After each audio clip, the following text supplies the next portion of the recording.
एक बार की बात है, बिलासपुर गांव में सब कुछ ठीक चल रहा होता। रघु अपने व्यापार में मुनाफा कमा रहा होता, जिससे वो काफी खुश होता। और वही रामू भी अपना सुखी जीवन जी रहा होता। भाई रघु, तुम्हारी नैया तो निकल गई। तुम्हारे व्यापार में तो मुनाफा ही मुनाफा हो रहा है। तुम्हारे कई सालों की मेहनत अब रंग ला रही है।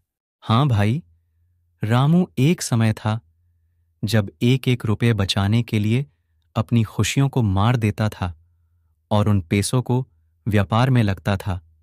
आज ऊपर वाले की कृपा हुई और मेरी मेहनत रंग लाई, जो अब मैं महीने के लाखों में मुनाफा कमा रहा हूं। बिल्कुल भाई, मैं ऊपर वाले से हमेशा यही दुआ करूंगा कि तुम्हें अपने जीवन में हर वो खुशी मिले जिन खुशियों से तुम वंचित रहे हो। और रही बात व्यापार की, तो भाई मेरे आजकल चापलूस लोगों से बच के रहना, क्योंकि वो लोग तुम्हारे अच्छे समय का भरपूर मजा लेंगे, और जब बुरा समय आएगा तो सबसे पहले तुम्हारे दुश्मन वही लोग बनेंगे। इसलिए ध्यान से काम करना। हाँ भाई, मैंने अपने अब तक के जीवन में बहुत लोगों को देखा है, उन्हें परखा है। आजकल कोई किसी का नहीं है, सभी स्वार्थ के पीछे है। जिनका जहां पर स्वार्थ है, उनका वहां पर रिश्ता है। जिस दिन स्वार्थ खत्म, उसी दिन रिश्ता भी खत्म। इसलिए मैं भी वैसे लोगों से बच के ही रहता हूं। और मेरा अब समय हो रहा है भाई, मुझे अभी एक ग्राहक से मिलने जाना है। इतना बोलकर रघु अपने ग्राहक से मिलने जाने लगता, और वही रामू भी अपने घर की ओर जाने लगता। रघु कुछ दूर गया ही होता है कि यहां पर कुछ होता, और अचानक से यहां एक बहुत ही खूंखार पेंगुइन आती और बोलती, वाह, क्या गाँव है! मैंने आज तक इतना सुंदर और मनमोहक गाँव कहीं नहीं देखा। क्यों ना मैं अब इसी में अपना बसेरा बना लो। लेकिन मुझे यहां अपनी भूख मिटाने के लिए इंसानों की जरूरत होगी। पहले पता कर लेता हूं इस गांव में लोग रहते भी हैं या नहीं। ये पेंगुइन बहुत ही खूंखार होती। ये खाने में जिंदा इंसान को खाती ताकि ये जिंदा रह सके। कुछ दूर घूमने के बाद ये बोलती, हाँ, ये गांव मेरे लिए बिल्कुल सही है। यहां पर लोग भी रहते हैं और गांव की सुंदरता भी बहुत है। मुझे अब यही रहना चाहिए। पता नहीं मुझे कब तक उस शराब का सामना करना होगा। तुमने अपनी शैतानी हरकतों से मेरी शांति और तपस्या दोनों भांग की है। जाओ, मैं तुझे अब शराप देता हूं कि तुम्हें भूख बहुत जोर की लगेगी, और जब भी भूख लगेगी तुम इंसानों को जिंदा खाओगी, जिसके वजह से सभी लोग तुमसे नफरत करने लगेंगे और तुम्हें मार पिट के भगाते रहेंगे। इतना बोलते ही ये बाबा पेंगुइन को शराप दे देता, जिसके तुरंत बाद ही पेंगुइन बहुत ही खूंखार और विशाल हो जाता। मुझे माफ कर दीजिए बाबा, मुझसे नादानी में बहुत भारी गलती हो गई। लेकिन आप मुझे इस गलती का इतना भयानक शराप नहीं दीजिए। मुझे इस तरह में लोग जहां भी देखेंगे मेरे जान के पीछे लग जाएंगे। ऐसे मेरी जिंदगी जीते जी नरक बन जाएगी बाबा। मुझे माफ कर दीजिए बाबा। शराप वापस तो नहीं ले सकता, लेकिन मैं इस शराप को अपने ऊपर से हटाने का उपाय बताता हूं। तुम्हारे अंदर से इस शराप को जादुई वृक्ष ही दूर कर सकता है। मैं ये नहीं बताऊंगा वो कहां मिलेगा, लेकिन जिस दिन तुम्हें अपने आप पर सबसे ज्यादा पछतावा होगा, उसी दिन तुम्हारी भेंट उस वृक्ष से होगी, और वही तुम्हारे शराप को तुमसे दूर कर पहले जैसा ठीक करेगा। पेंगुइन अपने बीते कल के बारे में सोच ही रहा होता है कि तभी उसको रघु रास्ते में जाते हुए दिख जाता। उसे देखते ही पेंगुइन की भूख बहुत तेज बढ़ जाती और ये खुद में नियंत्रण खो देता।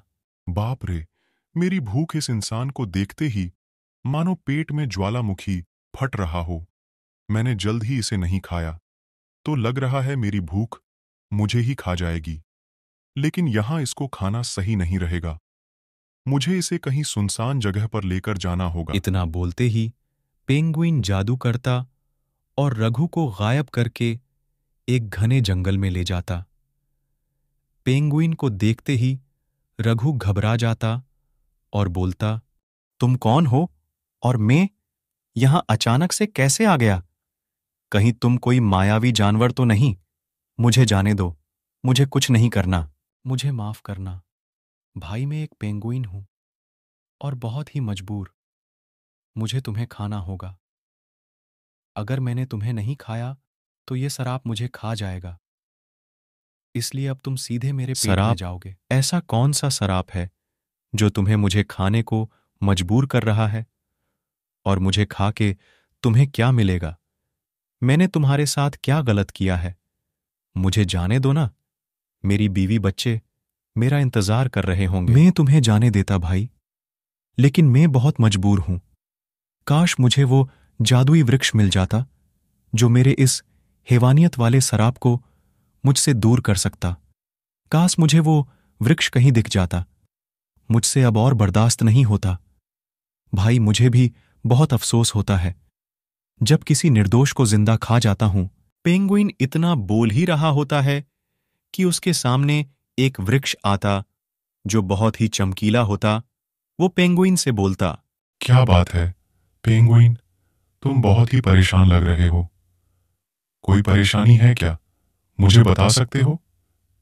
मैं तुम्हारी कोई भी समस्या चुटकी में हल कर सकता हूं और तुम्हें वापस वो खुशियां दे सकता हूं जिसके तुम हकदार थे। जादुई वृक्ष, मुझे यकीन नहीं हो रहा है। आप स्वयं मेरे पास प्रकट हो गए। मुझे बचा लीजिए। मेरा जीवन जीते जी नर्क बन गया है। मैं कोई भी इंसान को देखता हूं तो मेरे अंदर भूख इतनी तेज बढ़ जाती है जिसकी कोई सीमा नहीं होती। ऐसा लगने लगता है मैं खुद को ही खाने लग जाऊं। मेरे वजह से बहुत निर्दोष लोगों की जान गई है। जादुई वृक्ष, मुझे उस शराब से मुक्त कर दीजिए। मैं चाहता तो तुम्हें जल्द ही ठीक कर देता, लेकिन उस शराब की अवधि लंबी थी और उससे पहले मैं भी कुछ नहीं कर सकता था। और तुम चिंता नहीं करो, तुमने जिन लोगों को खा के अपनी भूख मिटाई है वो निर्दोष नहीं, अत्यंत पापी इंसान थे। उनके पाप का मटका भर चुका था, इसलिए नियति ने उनका संहार तुम्हारे हाथों करवाया। मैं अभी तुम्हें उस शराब से मुक्त करता हूं। इतना बोलते ही जादुई वृक्ष पेंगुइन को मिले शराब से उसे मुक्त कर देता, जिससे वो बिल्कुल ठीक हो जाता।